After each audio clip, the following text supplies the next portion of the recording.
Iyan. Iyan. Iyan. Iyan. Iyan. Iyan. Iyan. Tang ina.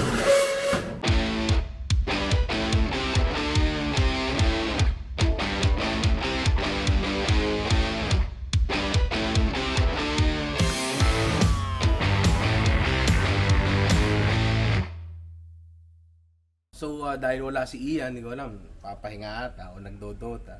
Akala mo naman 1K MMR. Mga bobo! So, ako muna mag-isa magluluto. Kaya naman natin yan, ha? Dapat strong and independent tayo, no? So, Ninong Ray, ano ba lulutuin natin ngayon? Galing, di ba? Tangin na. Strong and independent Ninong. Magluluto ngayon tayo ng pasta, di ba? Bago tayo magsimula, no? Gusto ko lang sabihin, dito sponsored, no? Kaya Del Monte. The best pasta in the world, pare. In the world talaga. Baka naman. Di ba? So, yun nga. Magluluto tayo ng pasta kasi napansin ko, medyo nape-pressure ang mga Pilipino magluto ng pasta. Either ano lang white sauce or red sauce. Alam mo yun, dairy-based o tomato-based. Parang ganun lang nangyayari tapos parang ang dami laging nilalagay na kung ano-anong ingredients paggagawa ng pasta, no? Pero ang totoo niyan, pwede natin siyang i-treat na parang parang kanin ba? Alam mo yun? Provided meron tayong mga mangilang-ilang rules, syempre, di ba? So ngayon, ang gusto kong gawin is ipakita sa inyo na pwede tayong gumawa ng pasta mula sa almost kahit ano, di ba? And yun, puro cream based ang gagawin natin ngayon and wala tong mga komplikado kung ano-anong bagay. Siguro, hindi ko alam, ilang ba gagawin natin. Alam kung ilan abutin na ingredients dito. Ito yung mga ingredients ko Teka lang. Yan. So, tingnan natin kung totoo ba itong iniisip ko. Simulan na natin. Takinat si Ian. No? Okay. Bago tayo magsimula magluto ng pasta, no, discuss ko muna yung isa pang malaking problema sa pagluluto ng pasta. Yun yung pagtatansya. Diba? Kasi karamihan sa atin, no, pag nagluluto ng pasta for handaan or kahit para sa bahay lang, madalas lagi sumosobra, 'di ba? Minsan nagkukulang pero madalas talaga lagi sumosobra yung pasta. So paano ba ang tamang tansya ng pagluluto ng pasta? Ang tamang tansya ng pagluluto ng pasta is of course depende sa mga tao sa bahay nyo, pero generally speaking, 50 grams ng raw pasta is enough for one person. Kasi yung pasta na yan kapag naluto mo yan ng tama, halos magdodoble ang ang weight niyan, 'di ba? So meaning, kaya mong pakainin yung tao ng 100 grams ng pasta. Ngayon, ako personally, mas gusto kong magluto ng sobra na pasta kaysa sa kulang. Kasi pag sobra yung pasta, alam mo yun, pwede mo namang i-ref and maraming pwedeng paggamitan yan. And gaano katagal siya lutuin, lagi nyo susundin yung instructions ng manufacturer. Madali naman yun. Pero dahil nga iba yung gagawin natin ngayon. No? Iba yung gagawin natin ngayon. Like marami tayong sauces na gagawin. Lulutuin ko siya 50% of the way through lang. So nakalagay dito na may nakalagay 10 minutes. So lulutuin ko yung pasta natin for 5 minutes lang. Kasi kapag yan hinango natin at lipat natin sa ibang lalagyan, meron yung tinatawag na carry over cooking. Meaning yung init ng pasta na nakakumpul na ganun is niluluto niya pa rin yung pasta itself, di ba? May mga iba ang ginagawa, hinuhugasan ng tubig yung pasta para daw lumamig, no? While I understand na siguro nga pwede mong gawin yon, I really believe na at least dito sa kaso na to, no, mas magandang wag kasi ang nangyayari, yung lagkit ng pasta na nakadikit nga dun sa pasta mismo na luto is nawawash out kapag hinuhugasan mo ng tubig, and yun yung dahilan kung bakit minsan hindi kumakapit yung sauce mo sa pasta. So salang na natin to. Meron tayong tubig dito na kumukulo. Number 1 tip para maganda ang pagluluto ng pasta mo, huwag kang manghinayang sa tubig. Maraming tubig dapat kasi pag konti yung tubig, nag-release ng starch yung pasta, lumalapot yung tubig, hindi dikit-dikit ngayon yung pasta mo, diba? Pangalawa, asin. Yan. Madalas nakikita nyo sa YouTube, sinasabi na ibang chef, as salty as the sea daw dapat ang pasta. Sa kaso ko, parang hindi naman ganun dapat. Alam mo yun? Meron lang siyang tamang alat. Alam mo yun? Yung alat ng sabaw na medyo matabang ng konti. Diba? Kasi ang mangyayari, etong tubig na to, gagamitin din natin yan pampalapot nung sauce na gagawin natin mamaya. And pag masyado maalat yun, wala, aalat na yung pasta mo, di ba? Anong lalagay mo? Regular na tubig? Parang di naman okay yun. Tandaan nyo lang yung yung sinabi ko kaninang timbang. Ako in my case, eto, more or less 1 kilo. Kasi bagsak nyo na isang bagsak na ganyan. Diba? Kung maliit yung nyo, yung kaldero nyo, wala namang problemang nakaangat saglit yung pasta. 5 minutes. So yun nga, okay lang na, teka magdadagdag ako pasta. Okay lang na nakaangat ng ganyan pa sa umpisa. So, unti-unti mabilis naman lumambot yan. Tsaka nyo itulak na gano'n. Huwag masyadong malakas ang apoy. Hinaan nyo, pero dapat kumukulo siya kasi pag lumambot na ng konti yung pasta, may tendency na dumikit, di ba? Maya-maya nyo na ng konti haluin after siguro mga 1 minute kasi baka magkanda bali-bali pa. After 5 minutes, no, pwede nyo siyang i-check. Yung natin sinasabi nila ng al dente. May tuldok sa gitna. Ewan ko sa akin yan. Kung ito, masyado bang hilaw para sa inyo, kaya mag-alala, lulutuin pa naman natin sa sauce to eh. Again, wag nyo tatapon yung tubig, kunin lang natin yung pasta. So ito na ang ating pasta na medyo mahilaw-hilaw pa, no? So, simulan na yan.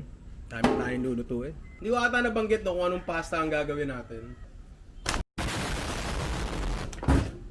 Gago.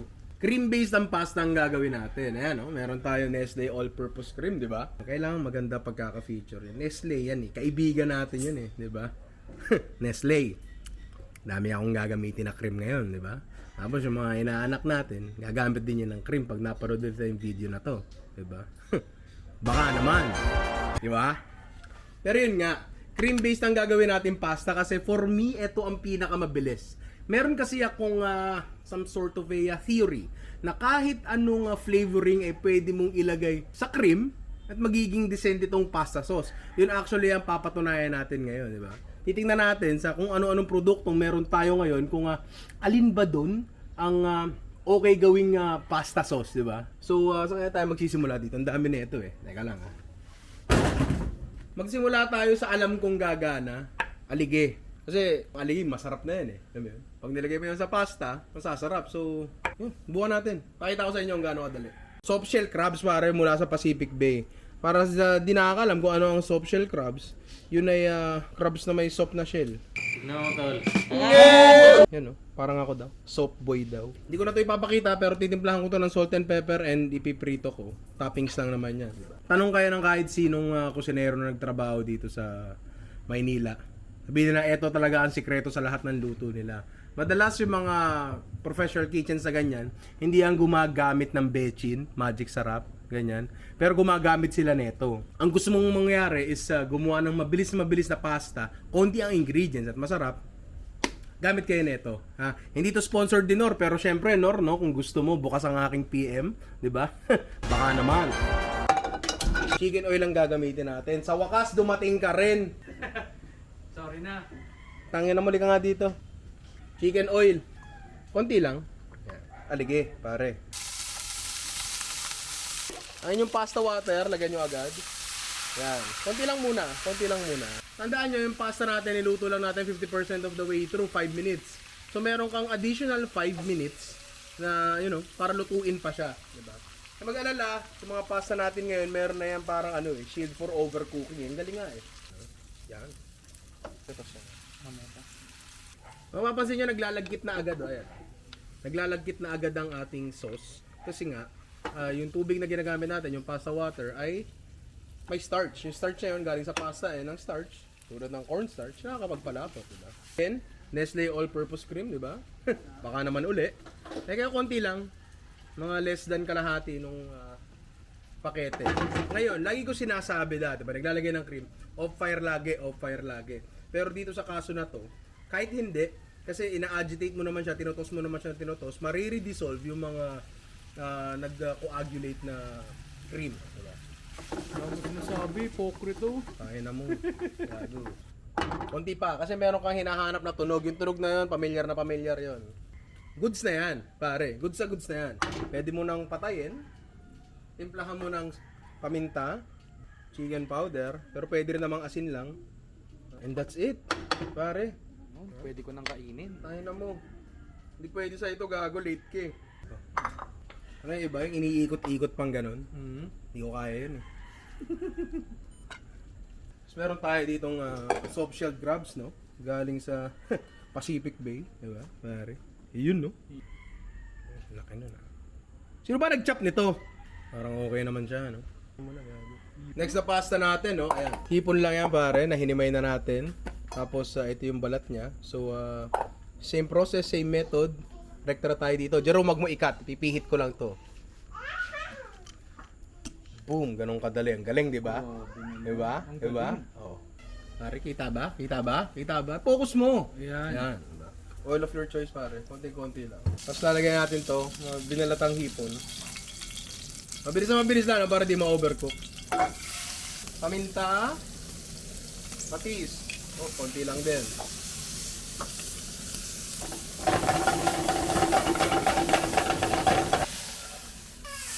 Yung pasta water natin yan, ha? Yung pasta. Chicken powder, pwede namang asin. Powder, di ko alam. Ito yung binili kong tig 1,000 garlic powder, no? Ayaw pa rin sumagot. Bahala kayo. All-purpose cream, syempre. Nestle, baka naman. Balik nyo na yung hipon. Isa pa pala, no? Kung sakali lang naman na gusto nyo, kung sakali lang, truffle oil, pare. Ayaw ni Gordon Ramsay niyan. Buti na lang, hindi ako si Gordon Ramsay. Okay na, init. Tang-inang ka. Okay na, plating na. Tang-ina, hindi ka kasya gago. Dami nung toppings eh. Eh, di pengi din ako. Hindi pwede. Bakit? Hindi pwede. Ako lang. Ang dami. Ako lang dapat. Konti Snoop Dogg and Iyan gusto mo na ito? Siyempre. Fuck you. Okay, next. Tapos na tayo sa seafood. Actually, di pa para tayo tapos sa seafood, no? Pero, basta. Next natin, manok. Ayan, meron akong tirang mga chicken tenderloin dito kahapon. Mula dun sa isang content na siguro napanood nyo na. Kung di mo pa napapanood, bakit? The rest sa ingredients, kabisado nyo na. Proceed na tayo sa kabila. Ayan nyo lang yan magmantika at medyo maging crispy. Ayan. Retrieve nyo. Pasta. Chicken powder. Paminta. Garlic powder. Cream. Ulit. Gamit na gamit talaga yung all-purpose cream na yan. Kasi nga, all-purpose lahat ng bagay sa mundo, pwede mong gamitan ng cream na yan. Ayun yung manok. And that's it, pare. Grabe. Less mabi. Sobra. Yung studio audience natin dito, medyo namamanga, ano, lo, pangatlo na pala yan. Meron pa tayo, nakakatatlo na, so meron pa tayong 74. Hindi, late na eh. Late na. Ano? Chicken pasta, gano'n. Oh, next! Bacon etag, bre, from Sagada Lag Cabin. Hindi ito sponsored, ha? Gusto ko lang talaga yung mga products nila, ibang klase. Tagal. Bago uminit ang tuluyan, no? Lagay mo na yung inyong etag bacon lardons. Grabe na. Pasta? Parang ano lang. Mga typical na ano natin, no? Chicken powder, garlic powder, cream, kanina pa. Yun. Okay na to, pare. Balita ko sa Sagada, hindi lang bacon meron dun eh. May mga parsley din dun eh. Pare, next! Wendeli Tocino, pare. Diba? Nung pumunta kami kala Boss Wendell, siyempre, binigyan kami ng tocino. Siyempre, pula naman yung tocino. So, tingin ko, pwede mag-chicken oil. Yun. Pero hinay lang din sa apoy, no? Kasi ang tocino, matamis yan. Ang matamis, nasusuno. Diba? Tapos ng pasta water, pasta. Paminta, and powder, garlic powder, cream. Lagun sarap. Ang ilan to? Lupit ah. Gulat ako gago eh, pare. Parang ano, no? Pinoy spaghetti, no? Para next, chicken longganisa from Muray. Walang sticker kasi ninakaw ko lang yan sa production. Jerome, lagyan mo sticker dito. Isasend ko na lang sa iyo yung chicken oil, chicken longganisa, lagay nyo na. Sa water. Pasta. Timpla. Chicken powder. Minta. Garlic powder. Okay, pwede na tayo maglagay ng cream. Oh. Another variation na pwede nyong gawin. No? Spicy, chicken longganisa, creamy, spaghetti, pasta.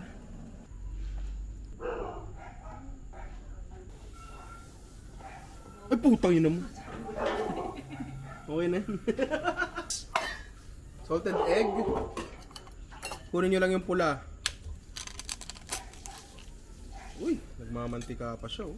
Dito sa pagkakataon na to, ang gagamitin natin ay butter or margarine or bahala kayo. Lagyan na agad natin yon. Again, pasta water. Pasta. Garlic powder. Chicken powder. Cream, of course. Ay! Wala. Edit mo yun, Jerome, ha? So, hindi naka-record. Pero ito yung ginawa namin. O next, kasi sinasabi nyo puro karne eh. Mag-mushrooms tayo. Lagay nyo na lahat ng mushrooms nyo. Bawang pala, sorry. Bakit tubig? Bakit? Taon si Chris Brown na. Tapos pasta. Tapos lahat na. Chicken powder. Paminta. Joke lang, garlic powder pa rin. Kasi magkaiba ng lasa ang fresh garlic tsaka garlic powder. Diba? Free cream. Oh, ayan na siya. Creamy, mushroom, garlic, pasta.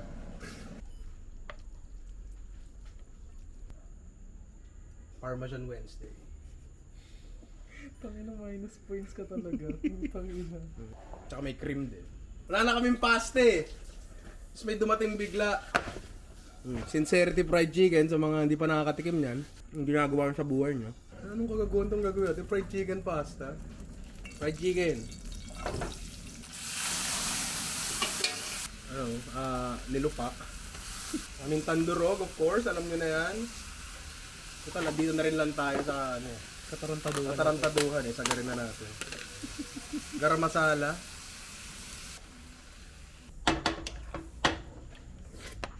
Pasensya na aking mahal. Di naman ako magtatagal. Basta kapag gay ka.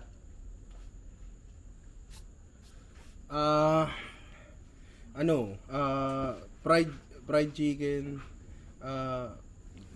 Basta. Siyam na pasta, pare. Tama ba, siyam? 10 dapat eh, kaso nagkulang kami, nagkamali kami ng tansaniya ng luto ng pasta eh. Pero tingin ko naman, sa dami nito, medyo napatunayan na natin yung point natin na kahit ano, pwede mong gawin pasta. Diba? Ano natin isa-isa. Medyo nag-dry na yung itsura niya, no? Kasi kanina pa talaga namin ito niluto. I mean, hindi naman kanina pa, pero syempre. So, ito yung ano yun? Sabi salted, hindi ito yung salted egg. Edi alige. Yan ang pinaka-inuuna mo. Yes. Alige and shrimp, di ba? Nga pala. Meron ako dito hiniwang lemon. Masarap maglagay ng lemon sa pasta, lalo sa mga gantong cream base. Mamaya na, Luna. Mamaya na, ang kulit. Natin konti. ano?